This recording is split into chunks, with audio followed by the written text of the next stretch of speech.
ಈ ನೌಕರಶಾಹಿಯಲ್ಲಿ ಇರ್ತಕ್ಕಂಥ ವಿಕಲಚೇತನರಿಗೆ ಹಿಂದಿನ ಇದರಲ್ಲಿ 30,000 ಅವರಿಗೆ 40,000 ರೂಪಾಯಿ ಅವರಿಗೆ ವಾಹನ ಖರೀದಿ ಕೊಡ್ತಾಯಿದ್ರು. ಈ ಒಂದು ತಾವು ಕೊಟ್ಟಿರ್ತಕ್ಕಂಥ 7ನೇ ಆಯೋಗದ ಶಿಫಾರಸು ಮೇಲೆ ಈಗಾಗಲೇ ಸ್ಯಾಲ್ರಿ ಹೈಕನ್ನು ಮಾಡಿದ್ದೀರಾ. ಈ ಅಂಗವಿಕಲರ ನೌಕರರು ಏನಿದ್ರೆ ಅವರಿಗೆ ಆದಷ್ಟು ಬೇಗ ಕೊಡ್ತೀವಿ ಅಂತ ಹೇಳಿದ್ದೀರ, ಪರಿಶೀಲಿಸಲಾಗಿರುತ್ತದೆ ಅಂತ. ಇವ್ರಿಗೆ ಕೊಟ್ಟರೆ ಬಹಳ ವಿಕಲಚೇತನರು ಬಹಳ ಒಳ್ಳೆಯ ಅಧಿಕಾರಿಯವರಿದ್ದಾರೆ. ಸಮಯಕ್ಕೆ ಸರಿಯಾಗಿ ಬಂದು ಅವರು ಸಾರ್ವಜನಿಕ ಕೆಲಸ ಮಾಡೋಕ್ಕೆ ಬಹಳ ಸುಲಭವಾಗಿ ಮಾಡ್ತಾರೆ ಅಂತ ಹೇಳ್ತಾ ಬೇಗ ಕೊಡಬೇಕು ಅಂತ ಹೇಳಿ ಕೇಳ್ಕೊಳ್ಳಿ. ಮುಖ್ಯಮಂತ್ರಿಗಳು. ಮಾನ್ಯ ಸಭಾಪತಿಯವರೇ, ನಾವು ವಿಕಲಚೇತನರಿಗೆ 5% ಕೊಡ್ತಾ ಇದ್ದೀವಿ. ಕೇಂದ್ರ ಸರ್ಕಾರ 4% ಕೊಡ್ತಾರೆ.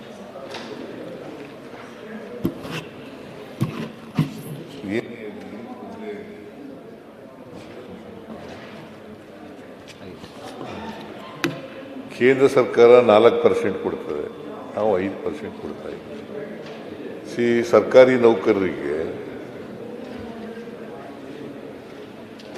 ಸ್ಯಾಲ್ರಿ, ಪೆನ್ಷನ್ನು, ಅಲವೆನ್ಸಸ್ ಇವು ಕೊಡ್ತಕ್ಕಂಥದ್ದು ಕೆಲಸ ಮೊದಲಿಂದ ಮಾಡ್ಕೊಂಡ್ಬಂದಿದ್ದೀವಿ. ಈಗಲೂ 6th ಪೇ ಕಮಿಷನ್ನು ನಾವೇ ಇಂಪ್ಲಿಮೆಂಟ್ ಮಾಡೋದು. ಹಿಂದೆ ಚೀಫ್ ಮಿನಿಸ್ಟರ್ ಇರುವಾಗ 6th pay commission, 7th pay commission ಕೂಡ ಇಂಪ್ಲಿಮೆಂಟ್ ಆಗಿದೆ. ಈಗ ಅವರೇನು ಮಾನ್ಯ ಸದಸ್ಯನಿ ಅವರು ಏನಂತ ಕೇಳ್ತಾರೆ ಅಂತಂದರೆ, ಇವು ಅಲಯನ್ಸನ್ನು ಯಾವಾಗ ಕೊಡ್ತೀರಿ, ಬೇಗ ಕೊಡಿ ಅಂತ ಕೇಳಿದ್ದಾರೆ. ಇದು ಪರಿಶೀಲನೆ ಮಾಡ್ತೀವಿ ಅಂತ ಹೇಳಿದ್ದೀವಿ. ಪರಿಶೀಲನೆ ಮಾಡಿ ಆದಷ್ಟು ಬೇಗ ಕೊಡಲಿಕ್ಕೆ ಪ್ರಯತ್ನ ಮಾಡ್ತೀವಿ. ಭೋಜೇಗೌಡ, ನಿಮ್ಮದು ಟೈಮ್ ಕೇಳೋರು ಒಂದು ವಾರ, ನೆಕ್ಸ್ಟ್ ವೀಕ್ ಹೇಳ್ತಾರೆ. ಈಗ ಒಂದು ವಾರ ಟೈಮ್ ಕೇಳೋರು. ಒಂದು ನಿಮಿಷ, ಮುಖ್ಯಮಂತ್ರಿಗಳೇ ಇದ್ದಾರೆ, ಟೈಮ್ ಕೇಳೋರು ಒಂದು ವಾರ. ಅಲ್ಲ, ಅದಕ್ಕೆ ನನ್ನ ಅದೃಷ್ಟ ಇದು 3ನೇ ಟೈಮ್ ಕೇಳಿದಾಗ ಉತ್ತರ ಹೆಂಗೆ ಹೇಳ್ತಾರೆ? ಅಲ್ಲಲ್ಲ, ಮಾನ್ಯ ಮುಖ್ಯಮಂತ್ರಿಗಳ ಗಮನಕ್ಕೆ ತರೋದಕ್ಕೆ ಬಯಸ್ತೀನಿ.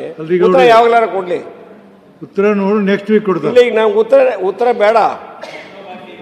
ಈಗ 1 ನಿಮಿಷ ಸಭಾಪತಿಗಳೇ, ಇದು ಭಾಳ ಗಂಭೀರವಾಗಿರ್ತಕ್ಕಂಥ ವಿಷಯ. ಯಾಕೆ ನಾನು ಹೇಳ್ತಾ ಇದ್ದೀನಿ ಅಂದರೆ, ಇದು ಮಾನ್ಯ ಮುಖ್ಯಮಂತ್ರಿಗಳೇ, ಇದು 3 ಬಾರಿ ಕೇಳಿದ್ದೀನಿ ನಾನು. 3 ಬಾರಿನೂ ನನಗೆ ಇದೇ ಥರ ಆಗಿದೆ. ಈಗ ನನ್ನ ಅದೃಷ್ಟಕ್ಕೆ ಸ್ಟಾರ್ ಆಗಿದೆ ಇದು ಪ್ರಶ್ನೆ. ಸ್ಟಾರ್ ಆಗಿ ಉತ್ತರ ಇಲ್ಲ. ನನ್ನ ಪ್ರಶ್ನೆ ಸ್ವಲ್ಪ ಮುಖ್ಯಮಂತ್ರಿಗಳ ಪರ್ಮಿಷನ್ ತಗೊಂಡು, ಸಭಾಪತಿಗಳ ಪರ್ಮಿಷನ್ ಮಾತಾಡ್ತೀನಿ. ಈಗ ಉತ್ತರ ಕೊಡಕ್ಕೆ ಆಗ್ತಿದೇನ್ರಿ ಮುಖ್ಯಮಂತ್ರಿಗಳ? ಮುಂದಿನ ಗುರುವಾರ ದಿವಸ, ನನಗೆ ಗುರುವಾರ ಇಲ್ಲ, ಮಾನ್ಯ ಮುಖ್ಯಮಂತ್ರಿಗಳು ಹೇಳ್ಬಿಡ್ಲಿ ನಮ್ಗೆ. ಈಗ ಕೂತ್ಕೋಬೋದಿ ಕೂಡ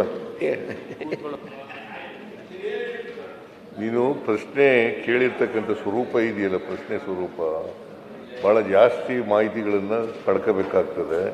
ಅದಕ್ಕೋಸ್ಕರ ಸಮಯ ಕೇಳಿದ್ದೀವಿ. ಮುಂದೆ ಅವ್ರಿಗೆ ಉತ್ತರ ಕೊಡಬೇಕು ಅಂತಂದರೆ ಕೊಡಿಸ್ಕೊಳ್ಳೋಣ. ಟಿಪ್ಸಲ್ಲಿ ಇರ್ತಕ್ಕಂಥ ಇದು ವಿಷಯ ಆಯ್ತಪ್ಪ. ನಾನೇನು ಕೇಳಿದ್ದೀನಿ, ಎಲ್ಲೆಲ್ಲಿ ಬ್ಯಾಂಕ್ ಅಕೌಂಟ್ಗಳು ಡಿಪಾರ್ಟ್ಮೆಂಟ್ ಮಾಡಿ ನಾನು ಮಾಹಿತಿ ತಗೋಬೇಕಲ್ವ? ನಾನು ಯಾಕೆ ಕೇಳ್ತಾ ಇದ್ದೀನಿ ಎಲ್ಲ ಈಗ ಅಲ್ಲ, ಸಮಯ ಸಮಯ ಕೇಳಿ ಮುಗಿಸ್ಬೇಕಾ ಈಗ? ಅಲ್ಲ, ಮುಖ್ಯಮಂತ್ರಿಗಳು ಹೇಳಿದ್ಮೇಲೆ ಮಾಡ್ತಾರೆ, ತೊಂದರೆ ಇಲ್ಲ, ವಿಶ್ವಾಸ ಇದೆ. ಉತ್ತರ ಕೊಡೋಣ. ಆಯ್ತು, ಎತ್ತಿಂದ್ರ ಟೈಮ್ ಕೇಳ್ಯಾರ. 1 ನಿಮಿಷ, 15 ದಿವಸ ಕೇಳಿರಿ. 15 ನೋಡಿ, ನೆಕ್ಸ್ಟ್ ವೀಕ್ ಕೊಡ್ಬೇಕು. ಯಾರು ಸಂಬಂಧಪಟ್ಟಂತಾರೆ ಸಭಾನಾಯಕರೇ 15 ದಿವಸ ಆಗೋದಿಲ್ಲ, ಸೆಷನ್ ಇರೋದಿಲ್ಲ. ಕನಿಷ್ಠ ಸ್ವಲ್ಪ ಅಧಿಕಾರಿಗಳ ತಿಳುವಳಿಕೆ ಹೇಳಿ. 15 ದಿವಸ ಹಂಗಿರೋದು ಸಭೆ, ಮುಂದಿನ ವಾರ ಕೊಡ್ಬೇಕು ಉತ್ತರ. ಸುನಿಲ್ ಪಾಟೀಲ್.